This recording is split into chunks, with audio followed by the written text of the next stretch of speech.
तो सुखदेव जी सुनाते हैं कि परमात्मा ज्ञान से नहीं मिलते। परमात्मा किससे मिलते हैं? बोले परमात्मा ध्यान से मिलते हैं। ध्यान करना अति आवश्यक है। और ध्यान करने के लिए जरूरी क्या है? बोले गुरु की आवश्यकता बहुत जरूरी है।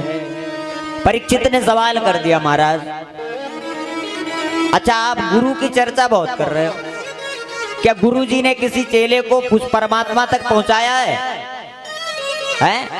तो सुखदेव जी कहते हैं कि हम ही कोई देख लो, हमारे पिता हमारे गुरु हैं तो परमात्मा की कथा का हम गान कर रहे हैं। लेकिन परीक्षित जी कहते हैं नहीं, प्रमाण सहित बात बताओ। तो आज क्या है, किसका प्रमाण दे रहे हैं? सुखदेव जी प्रमाण क्या देते हैं? बोले प्रमाण सहित सुनो। क्या? कि भगवान को हृदय से भजो। और भजो कैसे? बोले परमात्मा को हृदय साफ करके भजो। तो कैसे भजे? बोले हृदय तो हमारा साफ ही नहीं है। तो बोले साफ नहीं है तो भी भजो। क्यों? क्योंकि परमात्मा जब कानों से अंदर जाते हैं और अंदर जाने के बाद फिर परमात्मा एक ही काम करते हैं कि अंदर जो हृदय में पहुंचकर गंदगी भरी हुई है उसको एक झाड़ू लेते हैं और साफ करने लगते हैं, उसकी सफाई कर देते हैं। सफाई करके क्या करते हैं? बोले सफाई करते हैं और फिर वहां अपना आसन जमा लेते हैं। तो सुखदेव जी कहते हैं कि परमात्मा को भजने के लिए पहले क्या करना चाहिए? बोले पहले हृदय की सफाई करनी चाहिए। तो हृदय की सफाई कैसे होगी? बोले हरि नाम संकीर्तन के साबुन से। कि केचित केवलया भक्त्या वासुदेव परायणा अधम धन्वन्ति कास्तेना निहारमि विभास्कर।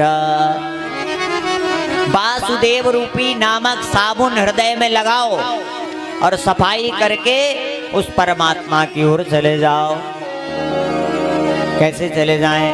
तो सुखदेव जी कहते हैं परीक्षित, जैसे भुवन भास्कर सूर्य नारायण के उदय होने पर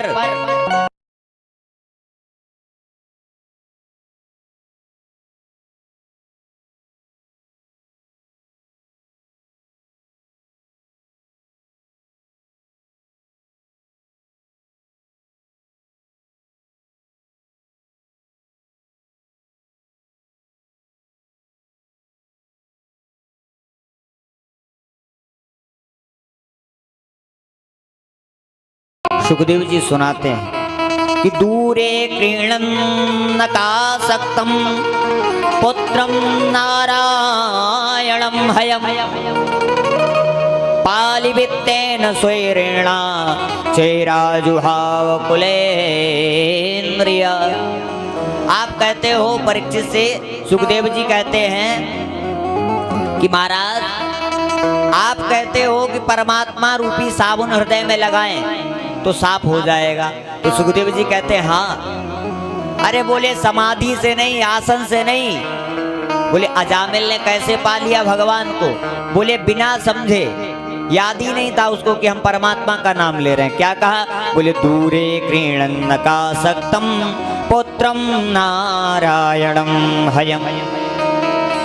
इसने बोले गलती से परमात्मा का नाम लिया। क्या नाम लिया? बोले एक बार इसके यहाँ संत आए, लेकिन ये अजामिल था कैसे? बोले महापापी। भागवत में इसके लिए ये कहा गया कि जितने पाप इसने किए, बोले उनके पापों